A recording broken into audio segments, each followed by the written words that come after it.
2014 के पहले लोग कहते थे कि ऐसी बानी बोलिए मन का आपाक होए और को शीतल करें आपो शीतल होए। लेकिन 2014 के बाद लोग अब ऐसा कहने लगे हैं कि ऐसी बानी बोलिए जमकर झगड़ा होए, हिंदू मुस्लिम कट मरे सत्ता अपनी। साथियों, जिस तरह लोगों की सोच हो गई है कि गुंडे और लफंगे शरीफ लोगों को मार रहे हैं, पीट रहे हैं, यहाँ तक कि लोगों की जान ले रहे हैं, लेकिन लोग चुप हैं, बोल नहीं रहे हैं। उनके लिए कुछ लाइनें। जलते घर को देखने वाले फूस का छप्पर आपका है, आग के पीछे तेज हवा है, आगे मुकद्दर आपका है। उनकी कत्ल पर मैं भी चुप था, मेरा नंबर अब आया, मेरी कत्ल पर तुम भी चुप हो, अगला नंबर आपका। साथियों, जिस तरह देश में एक संप्रदाय विशेष के साथ नफ़रत का माहौल बना दिया गया है, लोग सहमे हुए हैं, डरे हुए हैं, यहाँ तक कहने लगे हैं कि मारना है तो एक बार में ही ख़त्म कर देना, तड़प तड़प कर मारना अच्छा नहीं। उनके दर्द सुनिए। ऐ मेरे हमनसी चल कहीं और चल, इस चमन में है अपना गुजारा नहीं। बात होती गुलों तक तो सह लेते हम, अब कांटों पर भी हक हमारा नहीं। जब गुलिस्तां को खून की ज़रूरत पड़ी तो पहले हमारी ही गर्दन कटी। अब कहते हैं कि यह चमन है हमारा, तुम्हारा नहीं। इसलिए दोस्तों, एक हो जाइए, कोई चारा नहीं, इन जालिमों की सत्ता दोबारा नहीं। क्यों? इसी खतरे को देखते हुए संविधान निर्माताओं ने कहा था कि हम लाए हैं तूफान से कश्ती निकाल के, इस संविधान को रखना मेरे बच्चों संभाल के, इस संविधान को रखना मेरे बच्चों संभाल के। देखो कहीं बर्बाद न हो जाए बगीचा, देखो कहीं बर्बाद न हो जाए बगीचा। नेहरू पटेल गांधी ने जो लगाया है बगीचा, राजगुरु सुभाष भगत सिंह ने खून से सींचा ये बगीचा, देखो कहीं पुनः बर्बाद न हो जाए ये बगीचा। गांधी सुभाष नेहरू ने जिसे खून से सींचा। साथियों, लोग कहते हैं कि शिवाजी, साहू जी, फूले जी, पेरियार, रामास्वामी नायकर एवं डॉक्टर अंबेडकर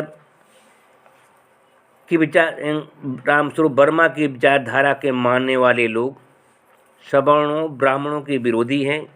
लेकिन मेरे दोस्त, हम सब उन सवर्णों ब्राह्मणों का सम्मान करते हैं, आदर करते हैं, जो समता, स्वतंत्रता, समानता, भाईचारा एवं सामाजिक न्याय पर आधारित राष्ट्र की एकता, अखंडता को मजबूत करने वाली विचारधारा के समर्थक हैं, न कि देश समाज को टुकड़े टुकड़े करने वाली मन विधान आधारित हिंदू राष्ट्रवादी हैं। हम सब अभेद दृष्टि रखने वाले पंडित राहुल शंकरत्यायन, स्वामी दयानंद सरस्वती, स्वामी विवेकानंद, आदरणीय पूर्व प्रधानमंत्री बीपी सिंह, पूर्व मंत्री माननीय अर्जुन सिंह एवं माननीय एमपी मनोज झा जैसे सवर्णों का सम्मान करते हैं, लेकिन भेदभाव की सोच रखने वाले ओबीसी के विरोधी हैं। हमारा उद्देश्य किसी की धार्मिक राजनीतिक भावना को चोट पहुंचाना नहीं है। हाँ, जो धार्मिक एवं राजनीतिक व्यवस्था हमारे हक, अधिकार, मान सम्मान को छीनने की नीति विधि विधान बनाती हो, उन पर उंगली उठाना, उन पर सवाल करना, उनकी आलोचना करना हमारा संवैधानिक अधिकार है। कुछ लोग कहते हैं कि आप लोगों को किसी धर्म के अनैतिक अश्लील पक्ष को मन से नहीं बोलना चाहिए। हमारा कहना है कि जब हिंदुत्ववादियों को ऐसी अश्लील अनैतिक किताबों को धर्म ग्रंथ मानने एवं उसके व्यभिचारी, बलात्कारी, चरित्रहीन नायकों को भगवान मानने में शर्म नहीं आती, तो हमें बोलने में क्या शर्म।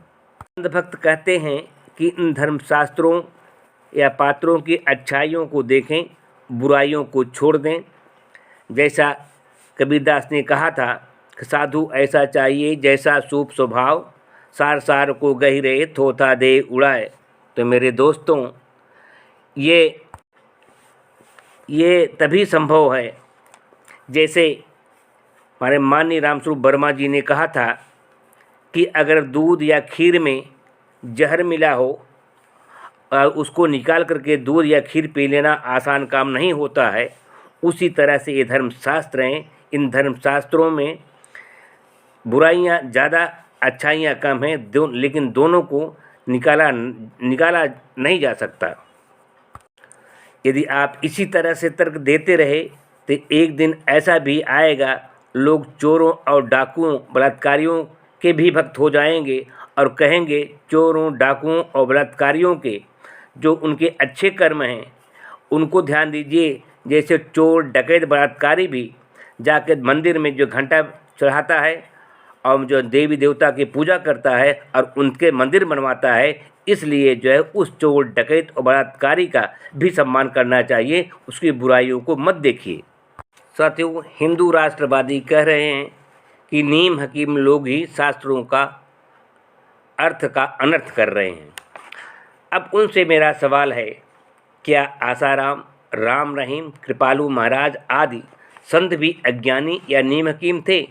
ये लोग शास्त्रों का भली बात अध्ययन करके ही उसका अनुसरण किए।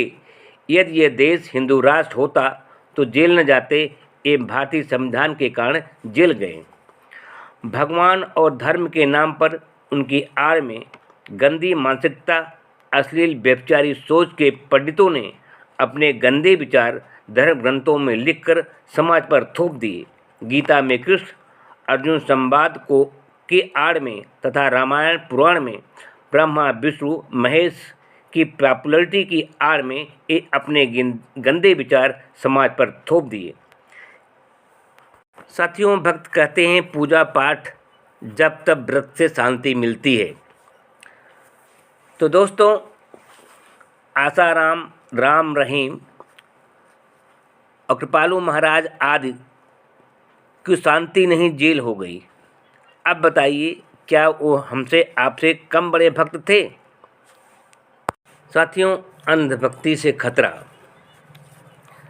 देखिए, जिस देवी देवता या माता या माई की पूजा या मानता कोई स्त्री या पत्नी करती है, उसके खिलाफ बोलते ही जब वो अपने पति से लड़ जाती है, तो बताइए जब कोई मुसलमान उसके देवी देवता की कोई बुराई करेगा, अपमान करेगा, तो उसके साथ क्या करेगी? यदि स्वयं नहीं कर पाई तो उसका समर्थन करेगी, जो उसके देवी देवता का अपमान करने वाले से बदला लेगा या सबक सिखाएगा। यही खतरा है अंधभक्ति से।